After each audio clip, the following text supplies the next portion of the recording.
ओम विश्वानिदेव सवितर्दुरितं परासु यद्भद्रं तन्नासु भूसर्वेश सकल सुखदाता शुद्ध स्वरूप विधाता है। उसके कष्ट नष्ट हो जावे जो तेरे निभाता है। सारे दुर्गों दुर्व्यसनों से हमको नाथ बचा लीजिए। मंगलमय परम पदार्थ प्रेम सिंधु हमको दीजिए। श्रद्धा की योग मात्र शक्ति तथा उपस्थित मननशील चिंतनशील भद्र पुरुषों, कल 21 जून को समूचे विश्व के अंदर बहुत सारे देशों में अंतर्राष्ट्रीय योग दिवस मनाया गया। हमारे देश में भी नगर नगर में, डगर डगर में, कहीं सैकड़ों की संख्या में, कहीं हजारों की संख्या में, कहीं कहीं लाखों की संख्या में बड़े हर्ष और उल्लास के साथ यह योग दिवस मनाया गया। बड़े बड़े राष्ट्र नायक इसके साक्षी बने। हमारे यशस्वी प्रधानमंत्री श्री नरेंद्र मोदी जी के अथाह प्रयत्न से सितंबर 2014 में यूएन के 177 देशों ने मोदी जी के इस प्रस्ताव को स्वीकृति प्रदान की कि वर्ष में एक दिन योग के नाम से मनाया जाए और उसको अंतर्राष्ट्रीय योग दिवस कहा गया। और पहला अंतर्राष्ट्रीय योग दिवस 21 जून 2015 को मनाया गया। कल 11वां अंतर्राष्ट्रीय योग दिवस था। इसके साथ साथ योग गुरु स्वामी रामदेव जी के भागीरथ प्रयत्नों से योग की चर्चा घर घर से चल करके चौपालों तक, चौराहों तक, राष्ट्रव्यापी, अंतरराष्ट्रव्यापी जो है हो गई। और उनके ही सब प्रयत्नों से लगातार योग की चर्चा निरंतर बढ़ती जा रही है। और स्थिति ये हो गई है कि ये योग की चर्चा जो है योग की गूंज बन चुकी है। और ये गूंज इतनी ऊंची हो गई है कि इस गूंज में योग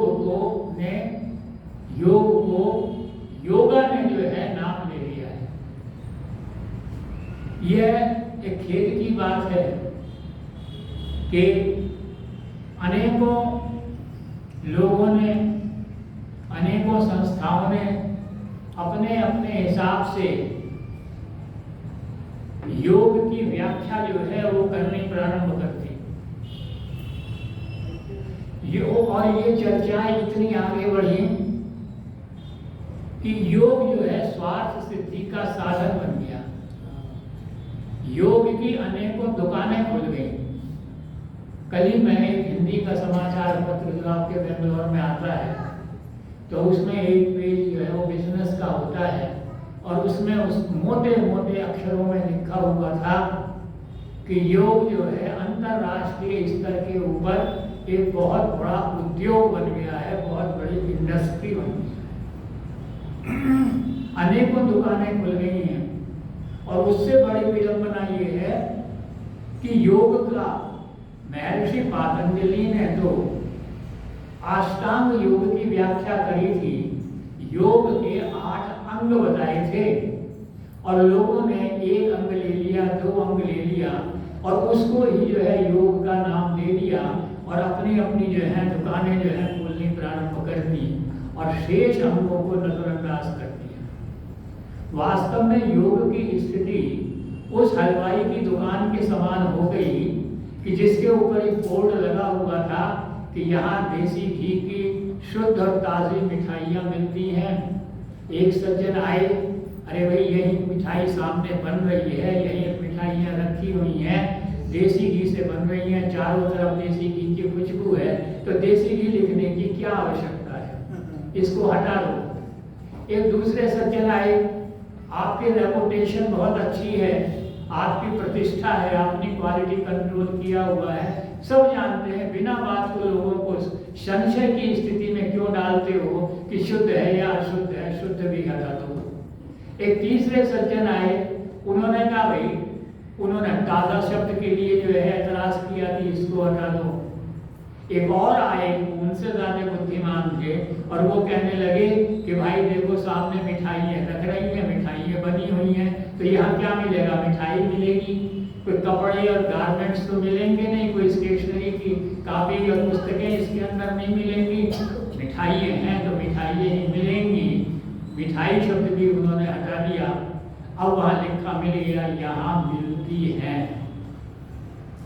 अब एक सज्जन आए, भाई ये बोर्ड अधूरा है, क्या मिलती हैं? यही चक्र जो है चलता रहा है, ऐसी कुछ स्थिति जो है योग के साथ होती हुई दिखाई दे रही है। वस्तु स्थिति ये है, हमारे आर्य समाज के बहुत सारे उपदेशक एक कथानक बहुत दूसरे प्रसंगों के अंदर जो है उसके बारे में जिक्र करते हैं कि एक हाथी जा रहा था, चार अंधे जा रहे थे।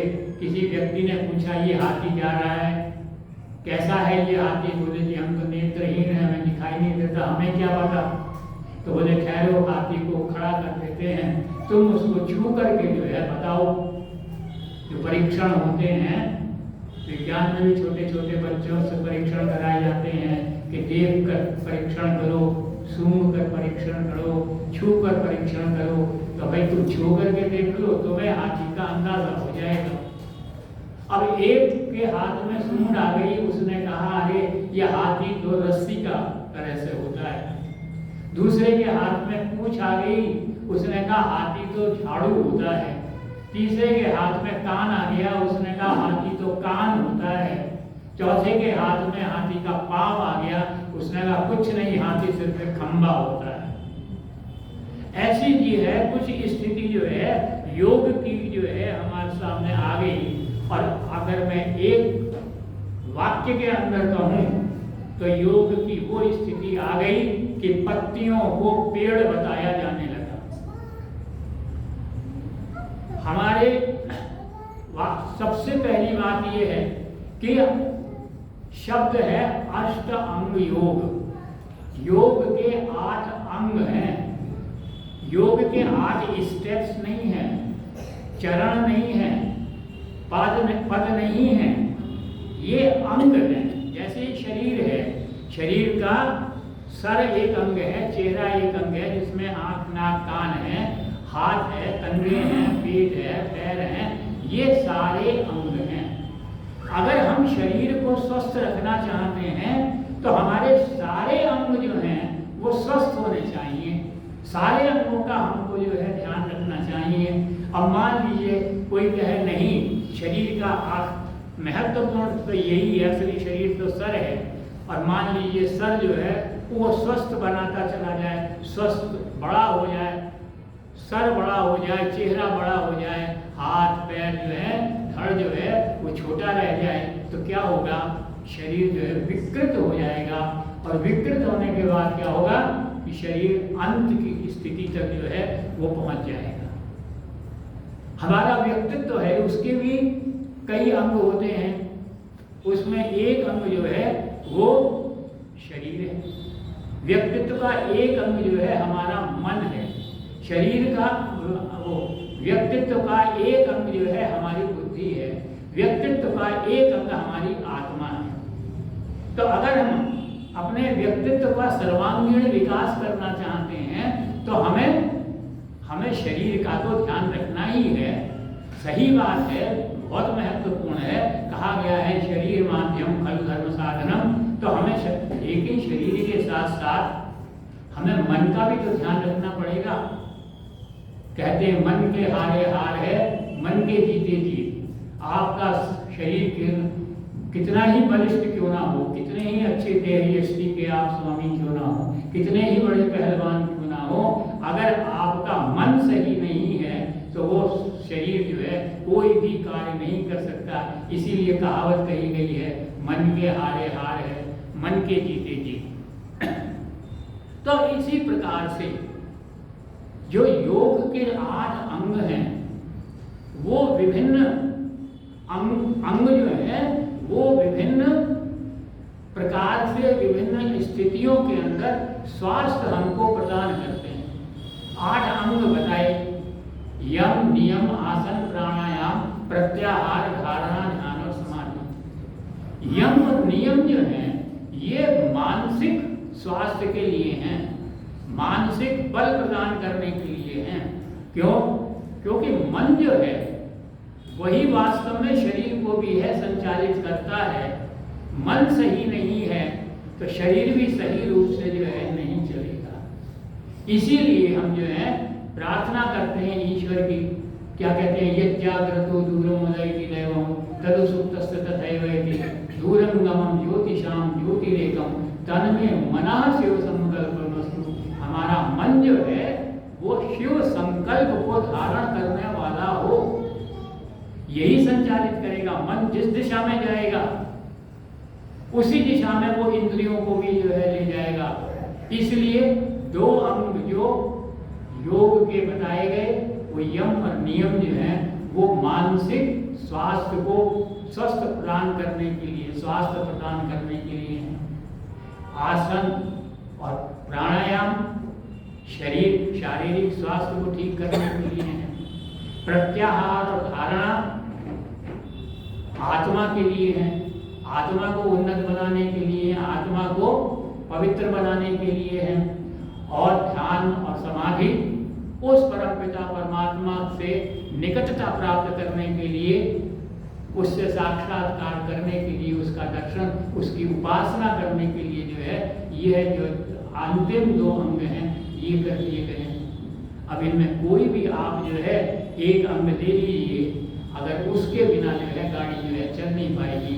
इसलिए योग जो है वो सामूहिक रूप से जो है हमारा निर्माण करने के लिए और हमारा जो अभीष्ट है, जो अंतिम लक्ष्य है, उसको प्राप्त करने का जो है अमोघ साधन है। शब्द दिया गया योग। सामान्य अगर किसी व्यक्ति से कहा जाए भाई योग क्या होता है, योग का मतलब होता है जोड़ना, जुड़ाव करना, मिलाना। योग क्या करता है?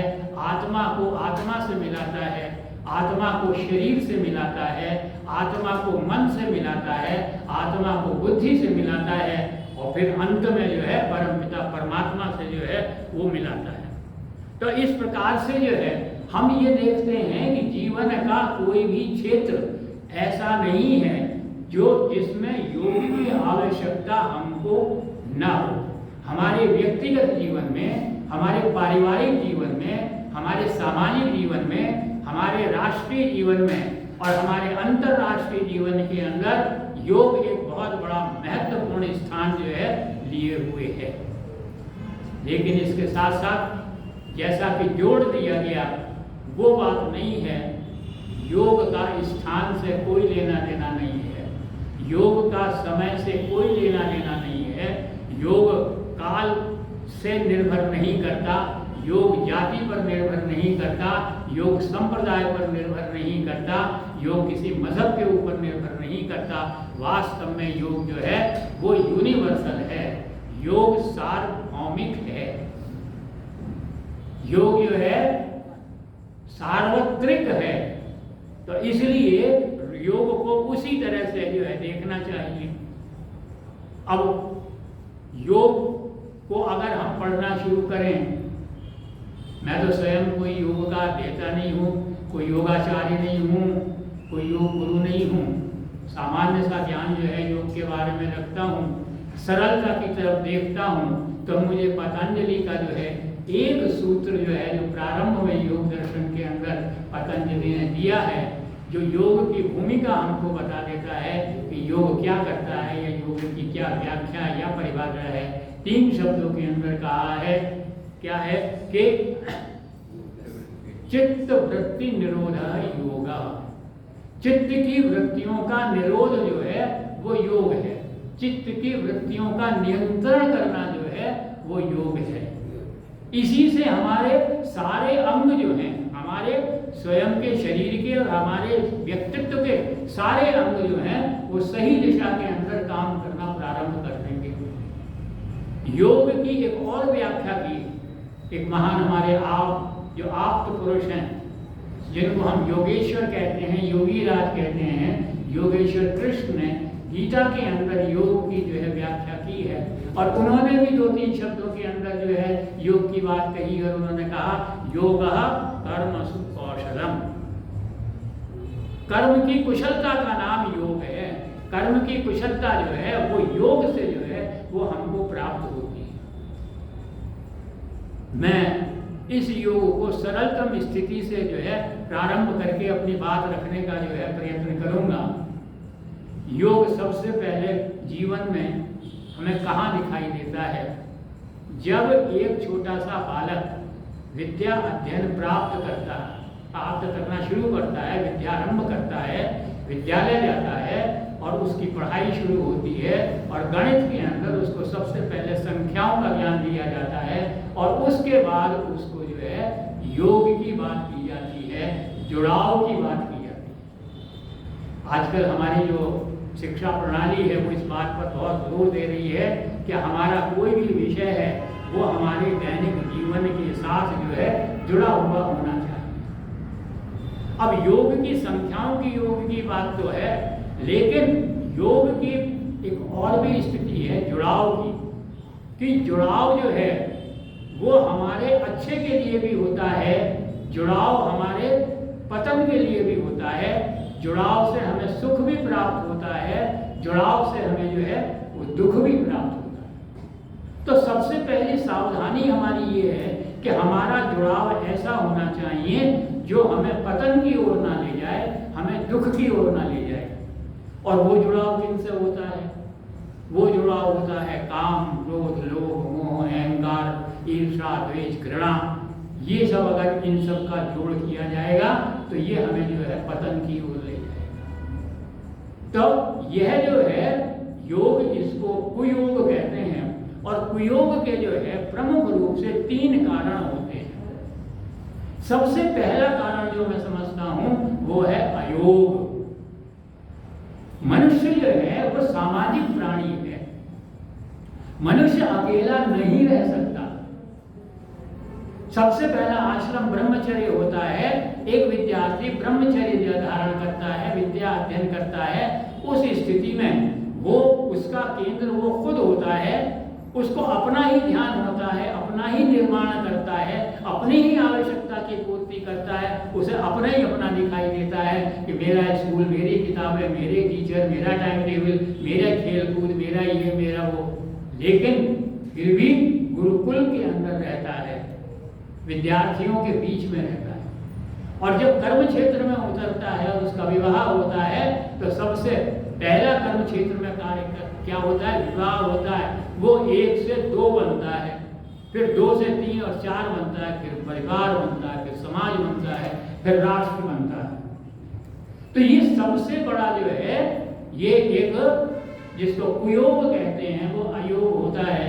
एक व्यक्ति है, उसके पास सब कुछ है, गगनचुंबी अट्टालिका नुमा जो है उसका मकान है, सारी सुविधाएं हैं, एसी लगे हुए हैं, झाड़ फनूस लगे हुए हैं, गलीचे कालीन बिछे हुए हैं, सब कुछ है, सोफे लगे हुए हैं, डबल बेड है, ये है वो है, जितनी सुविधा की चीजें हैं सब उसके पास जो है मौजूद हैं।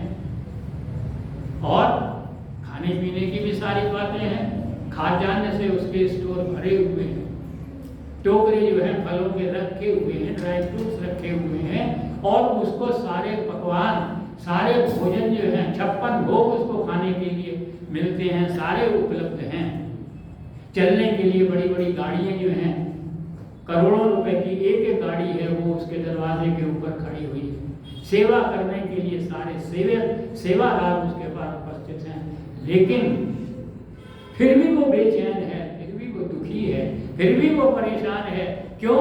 क्योंकि अपने दिल की व्यथा कहने के लिए, अपने दिल की बात कहने के लिए, अपने मन के दुख को किसी के साथ बांटने के लिए उसके पास कोई दूसरा व्यक्ति नहीं है, इसलिए वो परम दुखियों के अंदर जो आता है सबसे ज्यादा दुखी होता है। इसलिए कुयोग में सबसे पहला नंबर आता है अयोग का, और दूसरा नंबर आता है मिथ्या योग का। जब जोड़ गलत हो जाता है तब वो दुख का कारण बनता है। हमारे यहाँ सही अनुपात में सही चीजों को मिलाना हमारे वैदिक संस्कृति की प्राथमिकता रही है।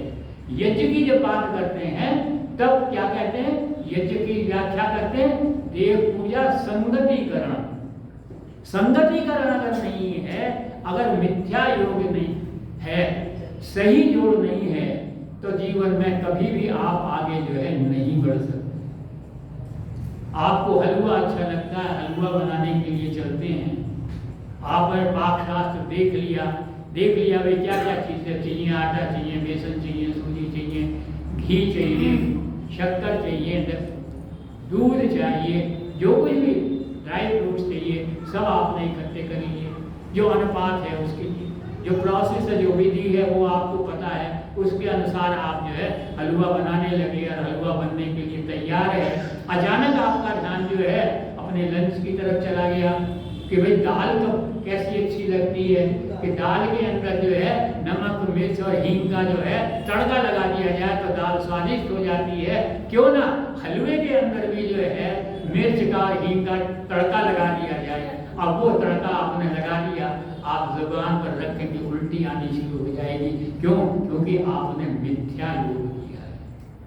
तो ये मिथ्या योग जो है ये कभी सुख का कारण, हमेशा दुख का कारण बनता है, हमेशा पतन का कारण बनता है। और तीसरा है अति योग। अति योग में क्या है? अति सर्वत्र वर्जित, excess of everything is bad. अति का भला ना बरसना, अति की भली ना धूप, अति का भला ना बोलना, अति की भली ना चूक। आपको जो है रसगुल्ले बहुत अच्छे लगते हैं, किसी मित्र के यहाँ गए, मित्र को ये पता है आपका बचपन का दोस्त है, साथी है कि हाँ भाई रवि को रसगुल्ले बहुत अच्छे लगते हैं, रसगुल्ले ले आया, लेट पहुंचा, हम पहले पहुंच गए, कहाँ थे? अरे तुझे रसगुल्ले अच्छे लगते हैं, अब रसगुल्ले खाओ, एक खा लिया, दो खा लिया, चार खा लिए, अब कितने खाओगे? और वो इतने लाया कि उसके बाद जब लंच आया तब भी रसगुल्ले खाओ और डिनर में भी रसगुल्ले खाओ। स्थिति क्या आएगी? जो रसगुल्ले आपको सबसे अच्छे लगते हैं वही रसगुल्ले देख करके आपको एलर्जी हो जाएगी, रसगुल्ले से आपको वमन होने लगेगा, वमन की आपको उल्टी की, वोमिट आपको होना शुरू हो जाएगा रसगुल्ले। क्यों? क्योंकि रसगुल्लों की अति हो गई। आपको नमकीन खाना बहुत पसंद है, अब नमकीन एक सीमा के अंदर खाएंगे तो ठीक रहेगा, और ज्यादा नमक जो है, सब जो है एक चम्मच नमक डाल रहे हैं, आप 3 चम्मच नमक डाल रहे हो, नतीजा क्या होगा? ब्लड प्रेशर बढ़ जाएगा, हाइपरटेंशन हो जाएगा, हार्ट अटैक हो जाएगा, मृत्यु के दरवाजे पर पहुंच जाओ। आपको मीठा बहुत अच्छा लगता है, मीठा भी एक सीमा तक खाओगे चल जाएगा, लेकिन जहाँ अति हो जाएगी उसकी, तब उस स्थिति के अंदर क्या होगा? आपको डायबिटीज हो जाएगी और सारे अंगों को जो है वो प्रभावित करेगी। इसलिए अति जहाँ पर होती है, अति योग जहाँ पर होगा वो हमेशा जो है आपके लिए हानिकारक होगा, आपको पतन की ओर ले जाएगा, आपको दुख की ओर ले जाएगा। तब इस स्थिति के अंदर जो है क्या है कि योग कैसा होना चाहिए? योग वो होना चाहिए जो ना अयोग हो, जो मिथ्या योग हो, और ना ही अति योग हो। ये सारे आपको अस्थि से दुरस्थि की ओर ले जाएंगे, और आप अस्थि से स्वस्थि की ओर जाना चाहते हैं, कल्याण की ओर जाना चाहते हैं, तो आपको सुयोग अपना, और आजकल जो है वो योग जो है वही सुयोग है। और उस योग और सुयोग को जो है की व्याख्या की महर्षि पातंजलि ने किसके ऊपर निर्भर की? क्या उन्होंने, जैसा मैंने कहा, 8 अंग बताए उन्होंने, ये भी बता दिया कौन से अंग से किस अंग के लिए, शरीर के किस भाग के लिए, हमारे व्यक्तित्व के किस भाग के लिए वो अंग जो है निर्धारित किया गया है। तब पहली स्थिति जो है वो आती है यम और नियम की। अब यहाँ पर अगर शब्दों को देखें, योग है और योग का पहला अंग यम है, दूसरा अंग नियम है। अगर नियम का संधि विच्छेद करें तो आएगा नि प्लस यम, मतलब पहले दोनों जो अंग हैं उनमें यम है और यम क्या करता है?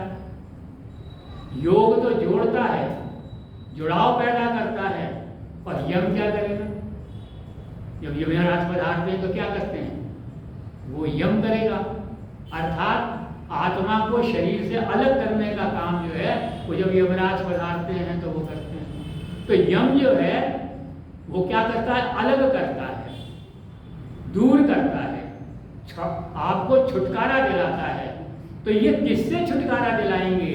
ये आपको मानसिक संताप से छुटकारा दिलाएंगे, क्योंकि मानसिक संताप जो है वही जड़ है हर चीज की। जिसका मनोबल ऊंचा है वो हमेशा जो है विजय की तरफ बढ़ता है, हमेशा सफलता की तरफ, और जिसका मन जो है वही जो है डगमगा गया तो वो फिर आगे कितना ही बड़ा शरीर रख ले वो आगे जो है काम नहीं कर सकता। तो मन जो है उसका, आपका मनोबल ऊंचा होना आवश्यक है, आपका मानसिक बल जो है वो ऊंचा होना आवश्यक है, मानसिक शक्ति आपकी अधिक होनी चाहिए।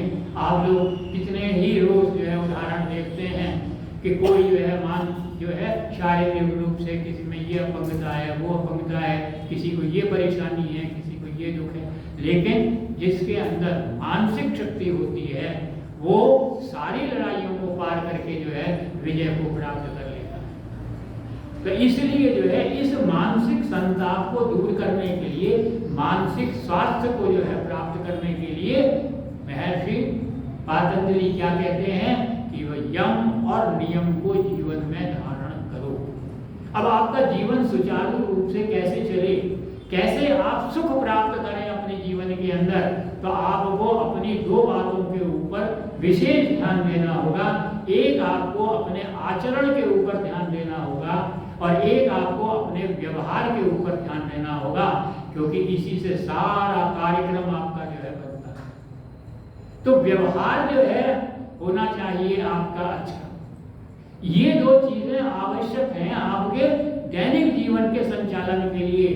आपका आचरण अच्छा होना चाहिए। क्या कहा गया? आचारहीनम न पुनन्ति वेदः। जो आचारहीन होता है उसको वेद भी पवित्र नहीं कर सकते। तो आचरण आपका अच्छा होना चाहिए। तो आचरण के लिए क्या बात, किस चीज की जरूरत है? आपको खुद अपनी जरूरत है। जब आप व्यवहार करेंगे तो आपको दूसरे की भी जो है जरूरत पड़ेगी, जिससे आप व्यवहार करेंगे। इस बात को महर्षि दयानंद ने अच्छी प्रकार से समझा, इसीलिए उन्होंने आर्य समाज के 10 नियमों में एक नियम आचरण के लिए दिया। क्या कहा? सब काम धर्मानुसार, अर्थात सत्य और असत्य को विचार करके करने चाहिए। करने वाले कौन है? कर्म करने वाले आप स्वयं हैं, किसी दूसरे का लेना देना इसके अंदर नहीं है। तो आचरण की बात है। दूसरा, व्यवहार के लिए नियम दिया, सबसे प्रीति पूर्वक धर्मानुसार यथा योग्य बरतना चाहिए। ये आपका एक नियम दे दिया। और यही व्यवहार और आचरण की बात जो है पातंजलि ऋषि यम और नियम में कहते हैं कि आपको जब व्यवहार करना है तो आप यमों का पालन कीजिए, जब आपको आचरण की बात करनी है तो आपको नियमों का पालन करना चाहिए। और 5 जो है वो यम बता दिए। क्यों? व्यवहार आप कब करेंगे? जब आपके फर्स्ट पर्सन के साथ सेकंड और थर्ड पर्सन भी सामने होगा। संस्कृत में ये कहूं कि प्रथम पुरुष भी है, उत्तम पुरुष भी है और मध्यम पुरुष भी है और आप ग्रामर अंग्रेजी की और संस्कृत की इस मामले में उल्टी है। जो उनके यहाँ जो है हमारे इंग्लिश के अंदर जो थर्ड पर्सन है वो संस्कृत के अंदर प्रथम पुरुष होता है। मध्यम पुरुष सेकंड पर्सन दोनों में कॉमन है, लेकिन प्रथम पुरुष जो है फर्स्ट पर्सन वो भी एक दूसरे के उल्टे हैं। तो ये दोनों जो हैं आपके साथ आप फर्स्ट पर्सन है, सेकंड और थर्ड होंगे तब आपका जो है आप कोई जो है व्यवहार कर सकते हैं। तो इसलिए दूसरे का होना आवश्यक है तभी व्यवहार होगा। तब उन्होंने 5 यम बताए, अहिंसा, सत्य, अस्तेय, ब्रह्मचर्य और अपरिग्रह। और आपको आचरण आपका कैसे बनेगा, तो आचरण के लिए उन्होंने 5 नियम बता दिए, शौच, संतोष, तप, स्वाध्याय, ईश्वर प्रणिधान। अब शौच जो है वो आपको स्वयं धारण करना होगा, दूसरा आपको नहलाने के लिए मुंह धोने के लिए नहीं आएगा, आपको स्वयं अद्भि गात्राय शुद्धन्ते मना सत्येन शुद्धते। तो इस हिसाब से आपको अपनी बाहरी और आंतरिक पवित्रता को जो है पूर्ण करना होगा। शौच को जीवन में धारण करना पड़ेगा। इसी प्रकार से शौच, संतोष, उसमें भी किसी दूसरे की जरूरत नहीं है। लेकिन जहाँ अहिंसा की बात आती है वहाँ अहिंसा के लिए दूसरे का होना जरूरी है। आप अपना हाथ को आराम दें या हाथ को तकलीफ दें, इससे कोई लेना देना नहीं है, आपका अपना है। कोई दूसरा सामने आता है, उसके व्यवहार में आप हिंसक हैं या अहिंसक हैं, ये बात तब लागू होगी उसके साथ। अब विडंबना ये भी हुई कि एक तो हमने सारे अंगों को लिया नहीं साथ में, दूसरा उनकी जो व्याख्याएं की वो भी अपने अनुसार कर दी। अहिंसा शब्द मनु महाराज ने धर्म के 10 लक्षण बताए, धृति, क्षमा, दम, स्तेयम, शौचम, इंद्रिय निग्रह, लेकिन उसमें अहिंसा का कहीं नाम नहीं। महर्षि दयानंद ये कहते हैं इन 10 लक्षणों के अलावा एक सबसे महत्वपूर्ण जो धर्म का लक्षण है वो अहिंसा है। और अलग क्यों किया, क्योंकि पहले ही उक्ति बना दी अहिंसा परमो धर्म। धृति, क्षमा, दम, स्तेयम धर्म के अंग हैं, लेकिन अहिंसा जो है वो परम धर्म के अंतर्गत आता है, परम धर्म का जो है वो लक्षण होता है। तो इसलिए अहिंसा को जीवन में धारण करना चाहिए। अब अहिंसा की व्याख्या कर दी हमने। अहिंसा की क्या व्याख्या कर दी कि किसी को भी दुख मत दो, किसी को पीड़ा मत पहुंचाओ, किसी को नुकसान मत पहुंचाओ। ये अहिंसा की जो है हमने कर दी। तो अहिंसा की अधूरी जब हमने परिभाषा कर दी तो व्यावहारिक नहीं हुई। जब जब हमारे ऊपर आक्रमण हुए और हमने कहा हम तो किसी को जो है हिंसा नहीं करेंगे, हम तो किसी को दुख नहीं पहुंचाएंगे, हम किसी को नहीं मारेंगे, हम पराधीन हो गए, पराजित हो गए, हजारों साल जो है गुलामी के हमने तो ये अहिंसा की परिभाषा अशुद्ध व्याख्या जो है, आधी व्याख्या जो है हमारे सामने रखी गई। एक नौजवान था, कॉलेज में पढ़ता था, उसने यही वाद जो है पढ़ा, अहिंसावाद। घर आया, जमींदार का बेटा था, आया वैकेशंस के अंदर, बाप ने कहा अच्छा हुआ तू आ गया, मेरा स्वास्थ्य ठीक नहीं, खेत जाके देख ले थोड़ा, मैं आज आराम करूंगा। वो गया, देखा खेत में गधा जो है चल रहा था, गधा चल रहा था। वो कह रहे हे गधे महाराज तुम कृपा करके मेरे खेत को छोड़कर कहीं और चले जाओ।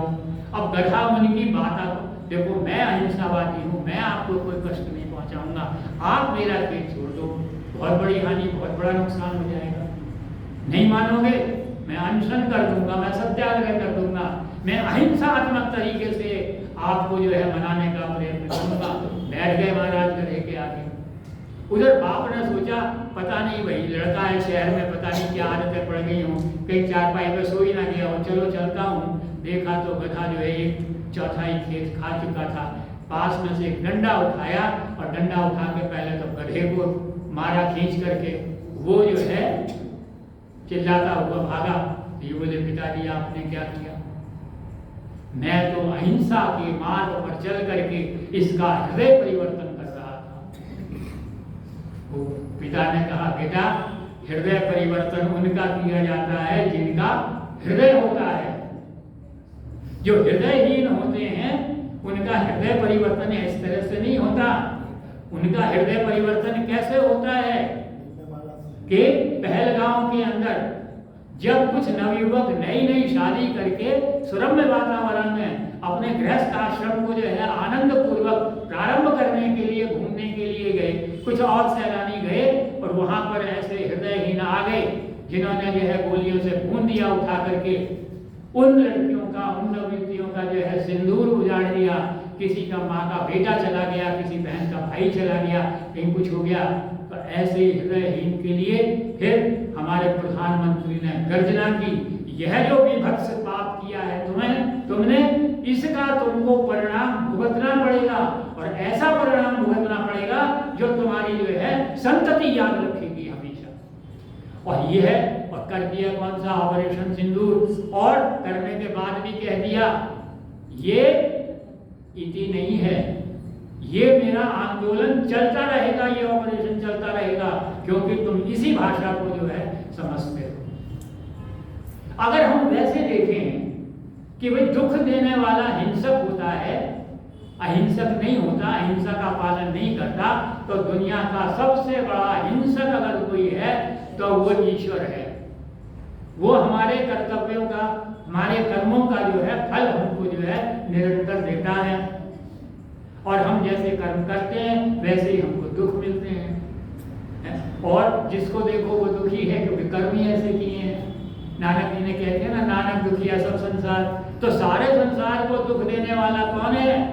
वो ईश्वर है। इसका अर्थ ये हुआ कि अहिंसा का ना पालन करने वाला सबसे बड़ा है हिंसक अगर कोई है तो वो ईश्वर है, अगर इस व्याख्या को माना जाए। और भौतिक संसार के अंदर देखें तो सब जिनको हम चेतन देवता बोलते हैं, महर्षि दयानंद ने जिनको कहा कि मातृदेवो भव, पितृदेवो भव, आचार्य देवो भव, सबसे ज्यादा हिंसक पृथ्वी के ऊपर वो होते हैं। बच्चा पैदा होता है, चलना शुरू करता है, जब चूल्हे की तरफ चलता है, बड़े बस्ती के साथ चलता है, माँ झटक करके अलग कर देती है कि इसके अंदर कढ़ी उबल रही है, और वो कढ़ी को हाथ में पकड़ने का प्रयत्न करता है, एकदम हटा देता है, तो हिंसा करती है, उसके मन को दुखाती है।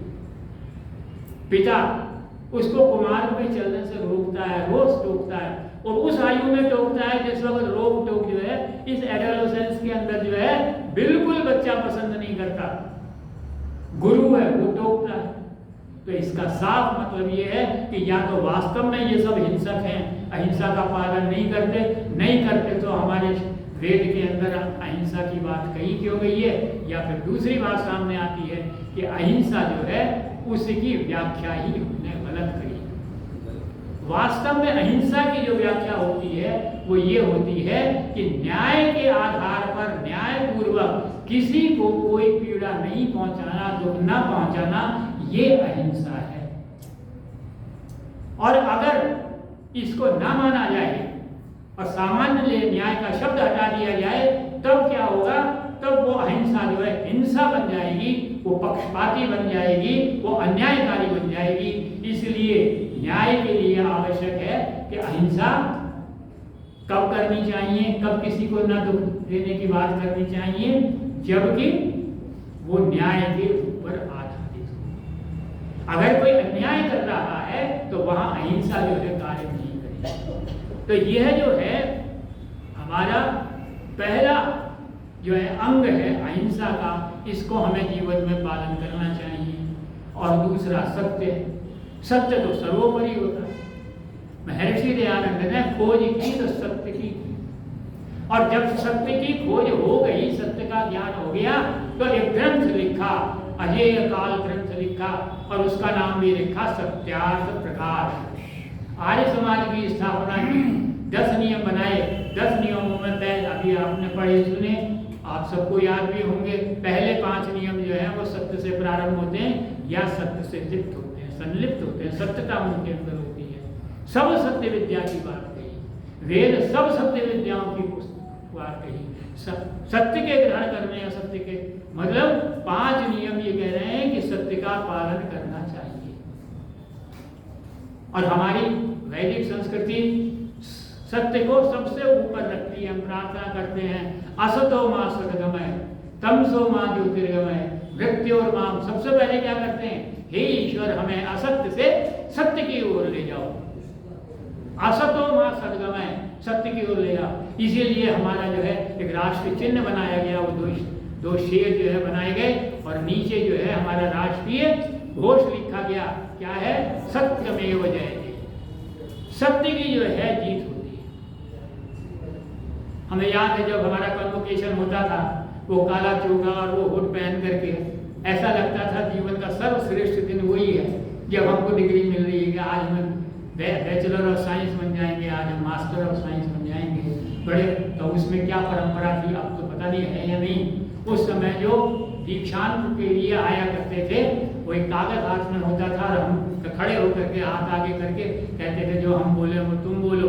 क्या बोलते थे, सत्यम वद धर्मम आचर स्वाध्याय मां प्रमद। ये हमको जो है दीक्षा दी जाती थी। तो उसमें सबसे पहला स्थान सत्य का है। और क्या सत्यवत, सच बोलो। लेकिन क्या हमेशा सत्य बोलना जो है उचित रहेगा?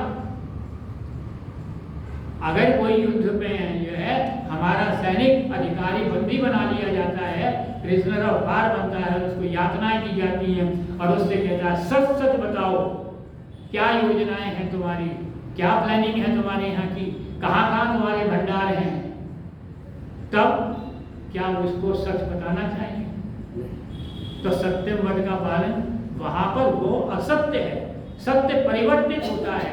शायद मैंने पहले कहा था कि 2 शब्द आते हैं सत्य के संबंध में, ऋत और सत्य। एक सत्य परिवर्तनशील होता है, दूसरा ऋत जो है सार्वभौमिक होता है, कभी नहीं बदलता, कहीं नहीं बदलता। तो अब इस सत्य को, और केवल सत्य के बोलने से ही सत्यता नहीं आती। सत्य को धारण करने के अंदर, जीवन के अंदर 6 बातों में सत्यता होनी आवश्यक है। सबसे पहला है सत्य ज्ञान, दूसरा है सत्य ज्ञान के बाद आ जाता है सत्संग, तीसरा आता है सत्य विचार, चौथा आता है सत्य व्यवहार और उसके बाद होता है सत्य आहार। यह जो है इनको अपने जीवन के अंदर जो धारण करेगा वो वास्तव में जो है सत्य को धारण करेगा। वो योग के यम के इस नियम का पालन करेगा, इसको धारण करेगा। तो अहिंसा, सत्य, अस्ते। अस्ते का मतलब होता है चोरी ना करना। मैं कहता हूं सरल भाषा में अगर स्पष्ट रूप से कहा जाए कि धन के कारण धर्म को ना त्यागना ही जो है वो चोरी ना करना है। महर्षि दयानंद को दिया था ना कि भाई आप जो है उदयपुर के एक लिंग के जो है महंत बन जाइए, करोड़ों रुपए की आय है, मेरे राजगुरु बन जाइए। दयानंद कहते हैं राजन तुम्हारे राज को एक दौड़ में पूरा कर सकता हूँ, लेकिन उस जगत नियंता के राज को कैसे दूर कर पाऊंगा, कहाँ भाग पाऊंगा? धन के कारण धर्म को नहीं त्यागा होगा। यह है वास्तव में अस्ते, चोरी न करना। और हमारे जीवन के अंदर 3 चीजें होती हैं जिनकी हमको चोरी नहीं करनी चाहिए। एक समय की चोरी नहीं करनी चाहिए, एक काम की चोरी नहीं करनी चाहिए, एक धन और संपत्ति की चोरी नहीं करनी चाहिए। हम धन और संपत्ति की चोरी नहीं करते, लेकिन काम की चोरी करते हैं, हम समय की चोरी करते हैं, तो हम भी उतने ही बड़े अपराधी हैं जितना कि दूसरा कोई पैसे चुराने वाला जो है चोर है। तो ये आ गया अहिंसा, सत्य, अस्ते, ब्रह्मचर्य। ब्रह्मचर्य की तो महिमा अपरंपार है, कितने ही इसके ऊपर प्रवचन करते जाएं।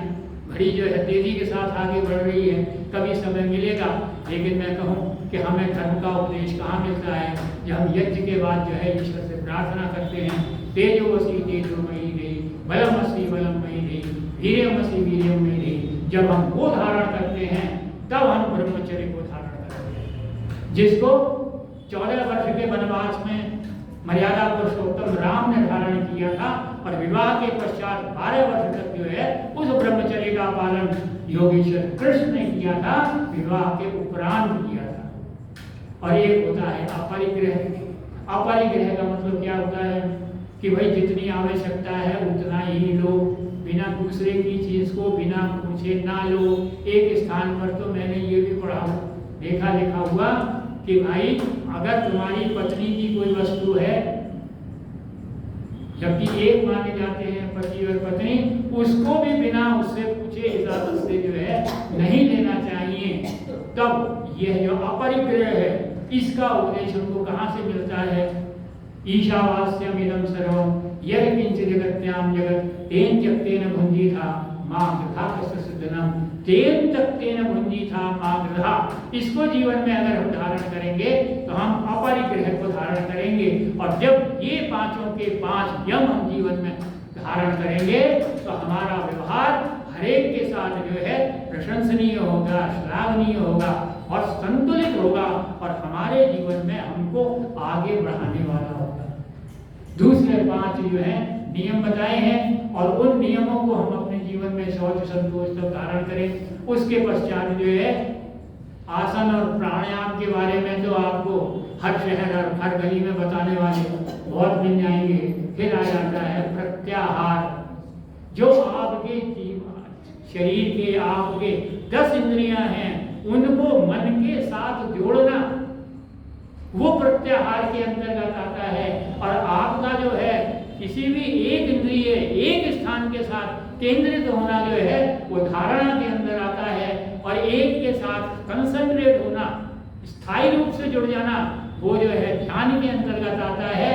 और फिर उस स्थिति के अंदर आप किसी परोक्ष को शक्ति को जो है उसके बारे में विचार करते हैं और उससे मिलने की बात करते हैं, उसके साथ उपासना की बात करते हैं, वो आपका जो है ध्यान और समाधि के अंतर्गत आता है। तो जब तक हम योग के इन 10 जो 8 लक्षण हैं, 8 अंग हैं, इनको धारण नहीं करेंगे तब तक जो योग के बारे में कहा गया है ये परिणाम मिलता है, हम प्राप्त नहीं कर सकेंगे। ईश्वर हमको शक्ति दे कि हम योग के समस्त अंगों को जितना हमसे प्रयास होता है उसके अनुसार अपने जीवन में धारण का प्रयत्न करें।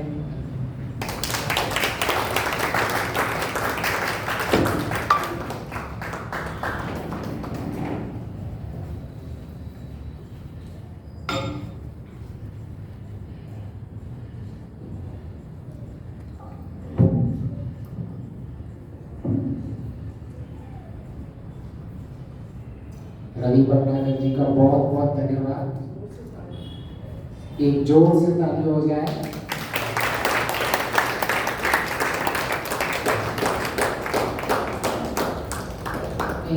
एक होता है किसी चीज का एक पक्ष में जाना और एक होता है कनेक्टिंग द डॉट्स। तो रवि पटनायक जी सबको कनेक्ट करके बताते हैं, जिसमें महर्षि दयानंद भी आ जाते हैं, गीता का योग भी आ गया और व्यवहारिक भी कैसे होने चाहिए, पतंजलि का योग भी आ गया और कैसे हम जीवन में इसको आगे ले जा सकते हैं। तो सबसे बड़ी जो भ्रांति जो हम सब में है और हम समाज में देखते हैं, वो केवल ऐसा नहीं कि सामान्य लोगों में देखी जाती है, अच्छे खासे जो योग में आगे बढ़ते हैं उनमें भी देखी जाती है कि वह योग के 8 अंगों को अंग नहीं, वो स्टेप बाय स्टेप चलना समझते हैं कि मैंने अगर यम नियम का केवल पालन कर दिया तो मैं सबसे उत्कृष्ट हो जाऊंगा, या मैंने केवल ध्यान संध्या उपासना कर दी तो मैं बहुत आगे बढ़ जाऊंगा। कोई किसी प्राणायाम और किसी चीज को लेकर बहुत सी दुकानें खुली हुई हैं। तो ये जो समन्वयात्मक ज्ञान है कि 8 अंगों को साथ में लेके जाना, जैसे हमारे उपनिषद के ऋषि कहते हैं कि आपकी जितना भी ज्ञान होना चाहिए आपका समन्वयात्मक बुद्धि होनी चाहिए। किसी एक अंग को या किसी एक चीज को लेके चलेंगे तो हम अपने लक्ष्य को प्राप्त नहीं कर पाएंगे। फिर दूसरी बहुत अच्छी बात की कि हमने इनके अर्थ क्या समझे हुए। तो महर्षि दयानंद जी तो बहुत ही सिंपल इसके लिए एक शब्द यूज करते हैं, यथा योग्य। अगर आपने सत्य की परिभाषा, अहिंसा की परिभाषा में यथा योग्य उनको नहीं लिया, literally means rational and appropriate, कि आपको उसमें बुद्धि क्या कहती है और वो कितना एप्रोप्रिएट है, कितना हिंसा, कहाँ हिंसा करना, कहाँ अहिंसा लगेगा, कहाँ सत्य लगेगा, कहाँ नहीं लगेगा। अगर हमारी बुद्धि में उनको डिसएप्रोप्रिएट हो गया है, मिसएप्रोप्रिएट हमने कर लिया, उसको इरेशनल लॉजिक लगा दिए, तो चीज वही की वही है।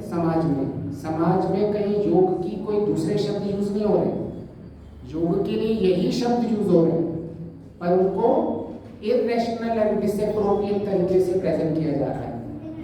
तो रवि भटनागर जी ने उसको स्पष्ट कर दिया कि भी आप उन सबको समझें और उनको यथा योग्य, जो महर्षि दयानंद जी भी बहुत प्रयोग करते हैं, कि जो धर्म की परिभाषा में कहते हैं कि पक्षपात रहित न्यायपूर्वक यथा योग्य व्यवहार।